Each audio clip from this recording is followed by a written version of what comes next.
All right, so today we're going to talk about 5.5, which is the labor force. And we're going to talk about how trends are tracked, past and present occupational trends. Our labor force is changing, and it's constantly changing. And then we've got trends in wages and benefits to U.S. workers. So the labor force, when you hear this term in the news, you'll probably hear it some in the political race, but it is any society member age 16 and over who is either working or seeking to work. So if you are unemployed, if you're not working and you don't want a job, you're 16 and you have no desire to have a job. I mean, you could be a student, say I am too overwhelmed. If you're a stay-at-home mom and you're not going to go out and get an outside job, yes, being a stay-at-home parent is a full-time job. I did it. I know it's hard. But when we're concerned with the economics and labor force, you're considered not part of the labor force because you're not working for a business. Okay. So it's only 16 and older who are working or who are seeking to be employed. Outsourcing this, I think of contractors, building contractors, because a lot of times they don't do everything to build a house. They will outsource, say, the plumbing or the tile work for the bathroom because it's just small areas. So it's cheaper to contract it out to a specialist than to hire a tile laborer when they probably won't have work every day. Offshoring, this is where a company might move a certain part of its production off to another country.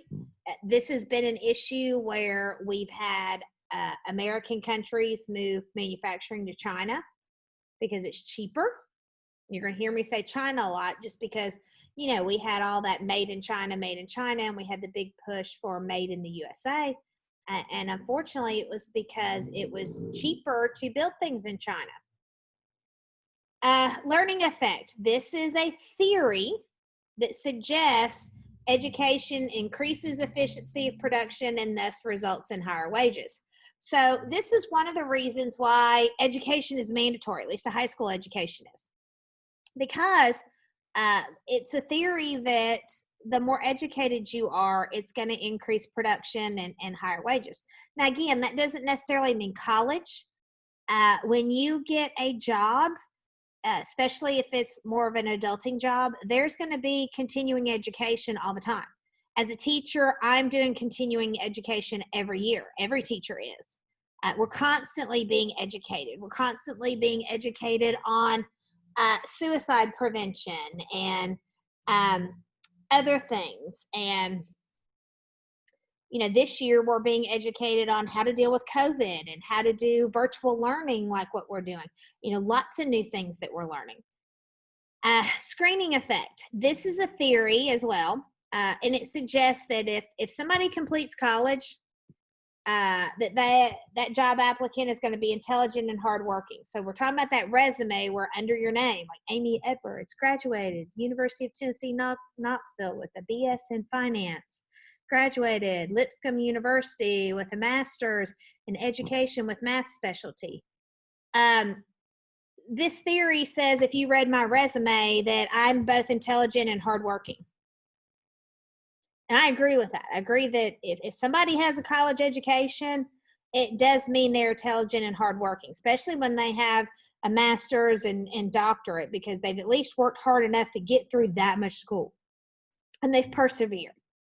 Now, I told you I believed in this 100%. You know, if somebody makes it through college, yes, they are intelligent and hardworking, because it is hard to get through 4 years of college. With that being said, as a former employer, that does not mean that somebody without a college education cannot be just as hardworking, just as intelligent as the college student, if not more so. Okay, so again, this isn't saying people without a college degree aren't intelligent and hardworking. It's just saying that if you are a college graduate, it's a signal. If you're not a college graduate, that's not a signal. But again, And think about it. There are some people that didn't even graduate high school that own their own business and are brilliant. Brilliant. But not everybody that didn't graduate high school is like that. Okay. Contingent employment. These are temporary or part-time jobs that are given to workers. You've got temp agencies all the time. If you're needing work really quick, you can go for a temp agency. My dad used to like to use those in his job so he could make sure he got a person that was the right fit. You can kind of try them out, and if you don't like them, you can call them up and say, send me someone else. This person's not working. Guest workers, these would be foreign individuals that come into the United States to work, usually on a work visa. But they're only allowed to live and work temporarily. They're not going to be, coming over and staying forever. So right now, you're all seniors. You should be trying to figure out, what are you going to do? Are you going to go to college? Are you not? Are you going to go straight into the workforce? Are you going to go to a trade school? If you go to college, are you going to go to Vol State, take advantage of Tennessee Promise, or you can go straight to a four-year school? I don't know. If you want to take advantage of Tennessee Promise, do you go, like, say, to Knoxville and go to Pellissippi Community College so that you can get away and have that freshman experience but have it cheaper? Or do you stay at home and save the money? There's lots of options. That's something that you have to start thinking about. And it doesn't matter what career you're gonna be, you've got to be prepared for things to change, because it is going to be a drastic change. I think from 18 to 28, my life changed. I mean, from 18 literally to 25. Graduated high school, graduated college, got married, and had a baby. A huge life changing. 1950, here we've got 34% of jobs in America were manufacturing. Lot of there it goes here. A lot of factory jobs. Here, I don't even know what that is. Teacups, maybe? I don't know. But those types of jobs, that 34% has fallen over time. Oh, they're thermostats. It says it right there. Duh. When I look at that picture, that gives me anxiety, because if I sat there just doing same thing every day, oh my gosh, I couldn't do it. Some people love it though. Some people love the monotony. It's soothing. Not me. Here is the composition of the labor force. So as you can see, we've got our entire population here, which is 243.6 million. But not everybody is in the labor force. We've got this split down the middle here. Out of that 243 million, only 154 million are in the labor force. So this is everybody 16 and over. And if they are currently working, like I'm currently working, I'm in the labor force. My son is not working. He's at UT. We just took him up there. He is not wanting to work, not while he's in college. So he's over here. Now, my daughter, she does want to work. She's been applying, but she hasn't gotten a job yet. So she's right here. So she's in the labor force. She's counted. And that's what these people are. These are the people that do not have a job yet, but they're out there and they're looking for work. They're applying. They want to be out there working. Now, this number over here, these people are not counted. And the first one that we have is going to be the military. These people are not out in the economy seeking jobs.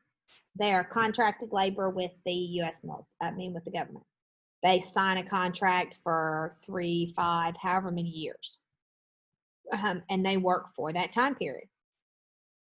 The other group that's not included, we've got those that are institutionalized. So you've got, people in prison are not counted. If they're in a nursing home, if they're in the hospital, and yes, I know somebody's saying, but people in prison work while they're in prison, but they're not out. It's like the military. They're working in the prison, but they're not out in the economy working for private businesses, doing things like that. And then here we've got this 82.5. Heck, I hope I'm like this, that when I retire, I'm just done, that I don't have to have a side job. I doubt it. I think I always am going to have my hand in something. Stay-at-home parents, again, that is a full-time job. That's probably a 24-hour-a-day job. I know it's a very hard job, but they're not considered part of the labor force because, again, they're not out there working. They don't receive a paycheck. But yes, they are hard workers. Now, the biggest one is this discouraged workers. They are not counted as part of the labor force, and we'll talk about it later. That's one of the hardest statistics to track, because a discouraged worker would be somebody who's been out applying for a job, and maybe they're 6 months and they're like, I've just been applying everywhere and I'm just tired. Like, nobody's even called me for an interview, or I get called for interviews and then make it to the top 3 and then I'm not selected. Like, what's wrong with me? And I just need a break. I'm just not going to apply for 3 months. I need a break. That's a discouraged worker. They really want a job, but they've been out there looking and they're just frustrated. They're just really, really, really frustrated. This is our unemployment rate. So this would be over 43 years. Sadly, it stops at 2013. They're already 7 years behind. So this looks like a heart rate monitor. So you look at that and you can see, we've kind of gone up and down, up and down, up and down. We were low here, and we'll talk later on that around 2001, we were doing really, really, really well. This was the Bush administration. It's much an era like it is right now, where we were seeing economic prosperity, and then what happened? 9/11. 9/11 hit. And that was an external shock that just really kicked us in the teeth. Not only emotionally, but economically it did too. Here is the Great Recession of 2008. So you can see, like, here's our reaction from 9/11. We recovered. Then we have the recession of 2008. This line, if you were to keep going, well, I guess I should go over to here. No, it didn't go down that far. Let me erase all of it.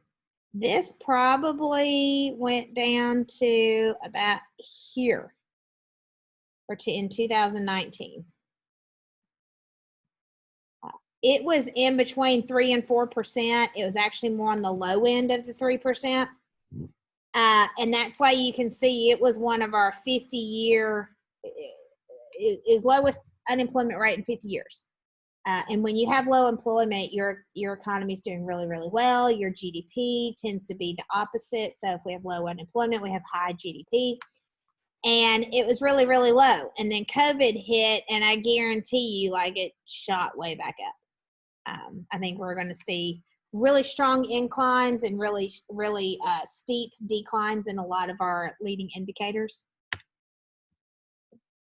Now, there's occupational trends. Things don't stay the same. One occupational trend that has shifted in probably the past 10 years is college. I know my father, which would be your grandparents' age, when he went and got a college degree, he didn't even think about master's or doctorate. Having a 4-year degree was rare. It was unusual. He was a hot commodity because he had one, and most people just went to high school. Really, really big deal. There's a lot of people in that generation that didn't go to college because it just, if you wanted to, sure, but most people did not. Then you skip just one generation, you get to my generation, and it was about 50-50. 50-50 going to college, 50-50 not. Yes, college was expensive, but nowhere near like it is now. And now when you shift to, the third generation, we got my dad, then me, then us. The third generation, we have this big shift from pushing everyone to go to college and get a college degree so they made more money. You've got a lot of these trade school jobs, blue collar jobs that are making more money than college degree jobs. There are. Linemen are making 50-something an hour. Electrician and plumbers are in demand. So this is an occupational trend where we've really shifted from college graduates being in demand to trade skill workers being in demand. Here's a timeline that shows changes in occupational trends. In the 1700s, everybody was a farmer. You farmed for your own food. You had cattle, you had pigs so that you could have meat. Then we had all these factories going up in the 1830s, late 1800s, and people went to work in the local factories. 1970s, that's when PCs started coming out. And I remember getting in computer classes in elementary school and people thinking I was just like some genius because I could program computers, and they were just unique and different and wow. And when I went to college for my bachelor's, there weren't computers. I had a PC my PC had 1 meg of RAM. One. Couldn't even run Windows. You needed at least 4 at the time to run Windows. I don't even think Windows was out when I got my PC. So like that was a big deal. Like I had my own PC. Wow. Nobody did. Now everybody's got laptops or, at least a smartphone that you can do some type of computing on. So that's changed. Even farmers. Farming is one of the oldest professions in America and in the world. And you can see this farmer here, like he's using an iPad. I can only imagine. I bet they use drones. Like, can you imagine that? Getting your drone out and saying, "Oh, let's go check my crop," and putting the drone out and taking pictures of the crops and seeing, is there a bug infestation, or is one drying out, or is it getting too much water? And maybe you're like, "Ooh, let's move the watering thing over to get this area," or so that you don't have to just drive all over your crops. You can go just to an area that's having trouble. Not only have jobs changed, but the actual labor force has changed too. Because when you look back in the 1950s, that was back when a time when the man worked and the woman stayed at home. Woman graduated high school, got married, became a housewife, had the kids, kept the house. I wouldn't have been good at that at all. That's why I was not born during that time. But the man would go work at the local factory. He'd get a job. He'd stay at that company for 40 years and then retire. Probably, get promoted, but would never leave. Now you've got more women and minorities working. You've also got people that are changing jobs. Some people are changing careers. I've changed careers, I think, 3 times now. 3 times now? Yeah. People have 4 and 5 different jobs. I definitely had more than that. So again, people don't just get one job and stay with it anymore. It's interesting. It's very interesting. If you go to college, I do remember this. My senior year, there were job fairs. We started putting our resume out there and applying for jobs upon graduation. And there are jobs. There are jobs, and that's why you should start looking up now, what do you want to do? Because there are certain jobs that require a college degree. For example, what I'm doing right now. You cannot be a teacher unless you have a bachelor's degree and you are certified as a teacher. Can't do it. Can't be a nurse without a degree. Can't be a doctor without a degree. Can't do it. But I can have a college degree and go be a police officer or a firefighter or a cosmetologist. Have to go get that certification too. But there's certain jobs without the college degree you cannot get. I've known people to have a job and get promoted and literally are told, my old babysitter was told, we've promoted you as high as you can until you get a 4-year degree. So if she wanted that 4-year degree, she had to go back to college. And then she was promoted again as high as she could. And they said, you need an MBA. Because I remember asking her, why in the world are you going back to school and getting an MBA? And she said, because they want to promote me to a VP, but I have to have an MBA. And I was like, really? They really told you could not be promoted anymore with that? She said, yep, it requires an MBA. So she went back and got it. Here is a graph that proves statistically that people with a high school diploma earn more than those that don't. And, associate's degree makes more than high school diploma. Bachelor's makes more than associate. When we get in here to professional degree, that's not necessarily university. Could be a certificate program.